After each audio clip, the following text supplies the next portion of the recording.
Top 10 longest lasting designer fragrances that you can find in department stores right now. A lot of times we don't want to scour the internet. We don't want to go online and get samples of this and samples of that. Sometimes we like the readability. We like the ease of access, the accessibility. We want to be able to walk into a department store, just sample what's on the counter, but we want to prioritize longevity and performance. These 10 designer fragrances are 10 of the longest lasting ones that you can find in stores right now. So make sure to stay tuned.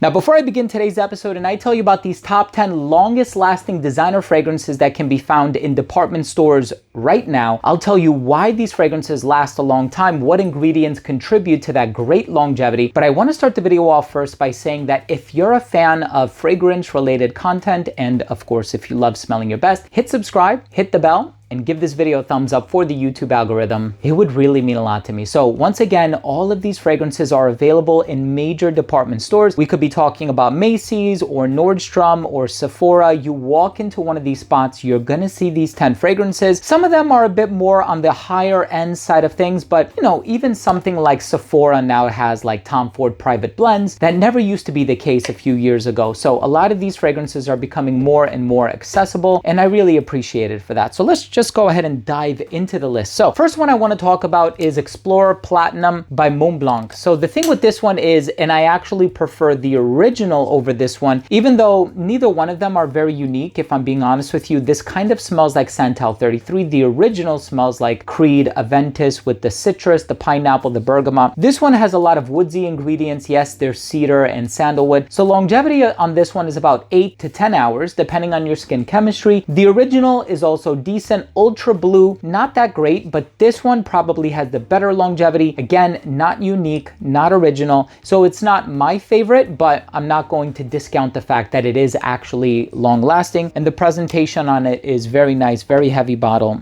as well. This next one is a vanilla incense fragrance by Zadig & Voltaire. This one is called This Is Him. I've done videos on this fragrance in the past. I did a full-blown review. And this one is just, every time I smell it on anybody, so my stepfather wears this one, I can always smell it in the air. It is super strong. And this one, the projection is great on it too, so it is quite diffusive. It will radiate off your skin quite nicely. If you're a fan of some of the darker fragrances, but you want a touch of sweetness in there, not completely dark and brooding and unapologetic and assertive and aggressive. No, this one actually has a bit of an agreeable element in the dry down on account of the vanilla. This one is actually really, really nice. So here we have another fragrance from the Alchemists Garden by Gucci. I always talk about a midnight stroll. That one is a very dark, smoky fragrance. Very hard to pull off. A lot of birch tar in that one. Well, this one is a bit more on the earthy side of things, and it's called The Last Day of Summer. However, the one thing that they do have in common, oh my, yeah. So this one is a bit more incensey. The one thing that they do have in common is they are both incredibly long lasting. This one is not as hard to wear, and I'm just gonna leave it at that. This one is not as hard to wear as a midnight stroll. The Last Day of Summer, yeah, you're definitely gonna get a little bit of smoke, a lot of incense, but definitely have these earthy, resinous, balsamic tendencies in the dry down. Okay, so this next one could have very easily taken the #1 spot in this list by Tom Ford. It's the original Ombre leather. Now, of course, there's been a couple of flankers released since then, but the original Ombre leather with that Tuscan leather vibe sans the raspberry. This one is very sophisticated,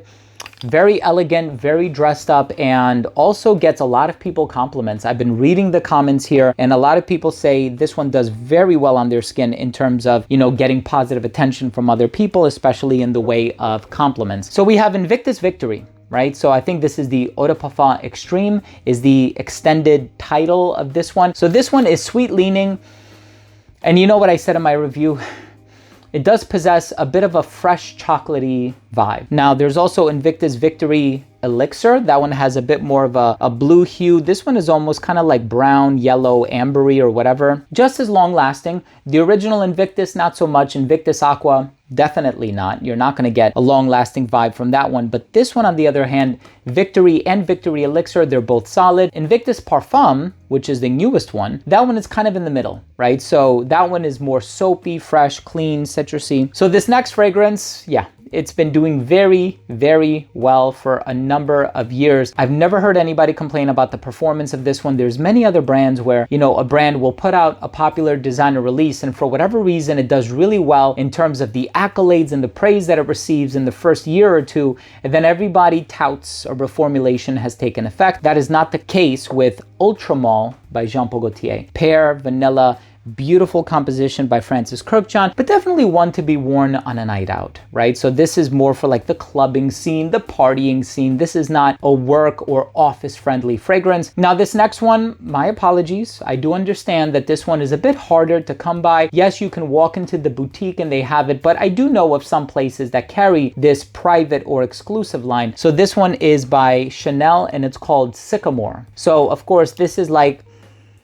it gets compared to Encre Noire by Lalique. A lot of this dirty vetiver happening in here, but it is a very sophisticated fragrance. A little bit on the mysterious side of things. So you take something like Grey Vetiver by Tom Ford, sophisticated but approachable. This one is sophisticated but mysterious. So those around you might be a little apprehensive about approaching you, unless of course your countenance dictates otherwise. You have a smile on your face or whatever. So the next fragrance, yeah, I'm gonna include another Tom Ford and Oud Wood.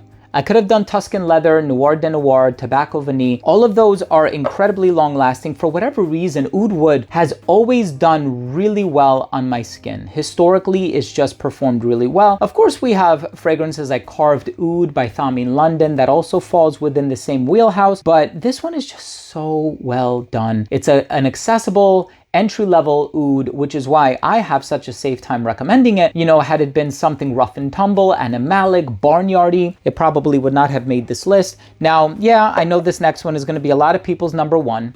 This one has the nutmeg, the licorice, the lavender, the ambroxan. This one is Sauvage Elixir by Christian Dior. Now, the original Eau de Toilette, not doing so well. So that's the one that I was actually alluding to when I said a fragrance comes out, does very well. A few years later, people complain it's been reformulated. That has been the concern regarding the Eau de Toilette. Sauvage Elixir remains unscathed, unharmed. So let's hope that it keeps up with that positive, you know, performance. But the fragrance in the number one spot, you know, I love this one. This one has been reformulated, yes. They've released several presentations throughout the year, that's right. But every single time I put this one on, I'm reminded of how beautiful it is, how gorgeous it is. The musk mallow, the ambrette, the iris, the vanilla, that pear-like vibe in the opening. It's so sensual, so romantic, and so addictive, right? Like you smell this on somebody, you're like, what is that person wearing? And so this fragrance does give me in the vein of like 10 hours on skin. It's always done very well for me. And this one by Christian Dior is called Dior Intense. Longer lasting than the original Dior certainly longer lasting than the Cologne or the Sport. The Parfum does just as well, I would say, in the performance department, but this one is phenomenal. What are your favorite long-lasting, accessible designer fragrances? I would love to hear from you. Drop your comment down below. And of course, if you took anything of value from today's episode, I would really appreciate it if you would consider supporting the channel by clicking subscribe, hitting the bell, and giving this video the thumbs up for the YouTube algorithm. Thank you so much. I love you all. We'll see you tomorrow with a new episode. Bye.